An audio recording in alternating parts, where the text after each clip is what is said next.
para tener un desarrollo sustentable en una sociedad como la nuestra, en la coyuntura actual que nos encontramos, es una integración de qué. Esa es la primera pregunta, ¿no?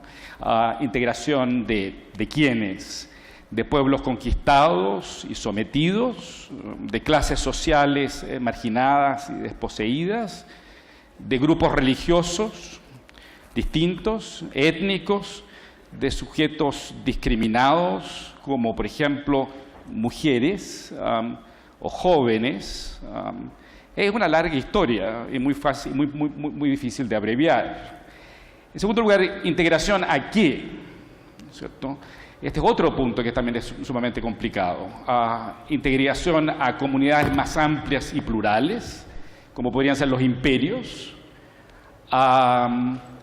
a nuevas modalidades raciales o de blanqueamiento, que es muy importante en sociedades como las hispanoamericanas, como por ejemplo el mestizaje. Esa es una forma de integración. Los historiadores nosotros estamos muy conscientes de eso. Integración de tipo político, a la civilidad, a través de derechos, ¿no es cierto? Integración del mundo rural, y estas han sido sociedades fundamentalmente rurales, a ciudades. La integración a una matriz nacional, esa es otra gran temática, ¿no? A niveles de desarrollo, pensemos el efecto que tuvo, por ejemplo, la Alianza para el Progreso, no mucho tiempo atrás, a crecientes niveles de estándar de vida, de progreso, de consumo. En general, ¿cómo se puede integrar sociedades que son tradicionales a la modernidad? ¿Cierto? Esa es la pregunta, ¿no? Y ustedes comprenderán que es muy difícil de elucidar. Simplificando, 3 clases medias. Tenemos la primera, que empieza el 20, que yo diría que es hegemónica hasta más o menos la década del 50, y que son la mayoría de ellos, no Alessandri, pero la mayoría de ellos, descendientes de chilenos antiguos que eran pobres, y que desde 1850 hasta 1920 han ido, gracias a un Estado rico desde la riqueza de la plata y después mucho más del salitre, han adquirido educación. Educación en el liceo, educación en la Universidad de Chile y desde 1888 también en la Católica, después vendrá la de Concepción, otras. Esa clase media se educa y es, yo diría, bastante culta. Los profesores que se trajeron, muchos de ellos eran europeos de muy buen nivel, y ellos los educaron. Ahora, esta clase media es por su naturaleza, yo diría, estatista, porque viene normal, o sea, yo diría que lo central de su pensamiento viene de Valentín Letelier, que en el Congreso de 1906 del Partido Radical, partido de clase media por excelencia, desplaza el liberalismo defendido por MacIver, ¿no es cierto?, y recoge el socialismo de cátedra de Smoller, que se va a ir implementando particularmente durante los gobiernos radicales. Aquí resalta que crea la Corfo, que crea la industria pesada en Chile. Después Juan Antonio Ríos, en sus 2 breves gobiernos, porque los 2 mueren antes de dejar el poder, tengo que verlo, necesito, ¿cuánto me queda? Queda mucho todavía, ya. 6 minutos completos. Ya, gracias. Le voy a avisar con esto con nuevo.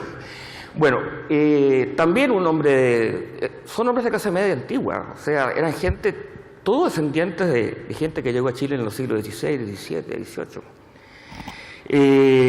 Y repito, que han sido fortalecidos, educados y que confían mucho en el Estado. Crean la Corfo, repito, y los presidentes que siguen, la Corfo significa la Endesa, la ENAP, bueno, la CAP, etcétera, etcétera. Y los presidentes radicales que siguen continúan en esa línea. Pero hasta 1950, por poner una fecha, una cosa que no es tan precisa, puede ser años antes, años después, yo diría que una segunda clase media entra a gobernar Chile, en buena parte formada por hijos o nietos de inmigrantes de origen no hispano. Y, de nuevo, acá demos un ejemplo. Veamos los nombres de los presidentes, ¿no es cierto?, que entran a gobernar en Chile. Bueno, Alessandri, que ya había gobernado en el periodo anterior, el hijo de Alessandri, de origen italiano, Elwin, su abuelo era inglés. Bachelet, su abuelo o bisabuelo, no sé, era francés. Frey, su abuelo era alemán. Y hay dos Frey, como hay dos Alessandris. Bueno, esta segunda clase media, en buena medida, ya no está formada por chilenos antiguos. Está formada por una inmigración que comenzó en Chile a fines del siglo XIX con los árabes. Y que, primero que todo, con los alemanes que llegaron al sur a mediados del siglo XIX. Pero hacia fines del siglo XIX a Chile central y a todo Chile, los árabes.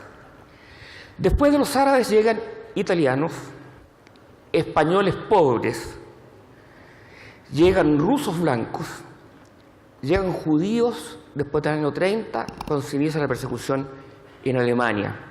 Y así tenemos la cantidad de nombres de origen no hispano que han gobernado en Chile, yo diría, hasta el presente. No solo los presidentes que los nombré, sino también ministros. Tenemos un Foxley, ¿no es cierto?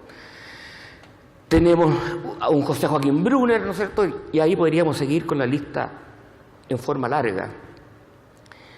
Es otra clase media. Yo diría que trae algo de la cultura de la burguesía europea. Y la burguesía europea no se formó bajo el paraguas del Estado.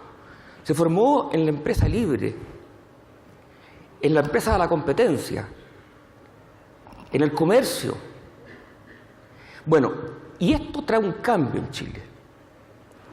Se empieza a desconfiar del Estado como el gran motor. El siglo XX, a pesar de todo, ha sido un siglo de grandes progresos. En los últimos 100 años la humanidad ha progresado de una manera casi increíble, ¿no?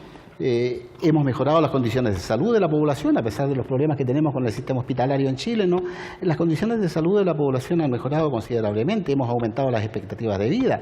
Ya lo señalaban en un panel anterior, estamos aspirando hoy día a una expectativa de vida cercana al 80% en países como Cuba, Chile, Costa Rica, que van a la vanguardia en este plano, ¿no?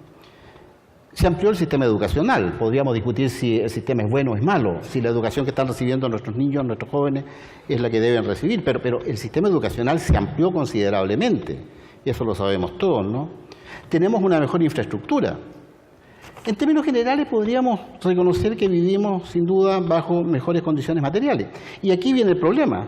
Sin embargo, pareciera que no somos felices. Algo de esto se planteaba en la primera conversación que hubo acá. Yo lamentablemente no llegué cuando partió la primera conferencia. Vientos de descontento recorren el mundo, movilizaciones de indignados. Hay una violencia cotidiana que nosotros apreciamos permanentemente a través de los medios de comunicación. En fin, algo extraño que no coincide, a mi juicio, con el progreso material que se observa en estos años.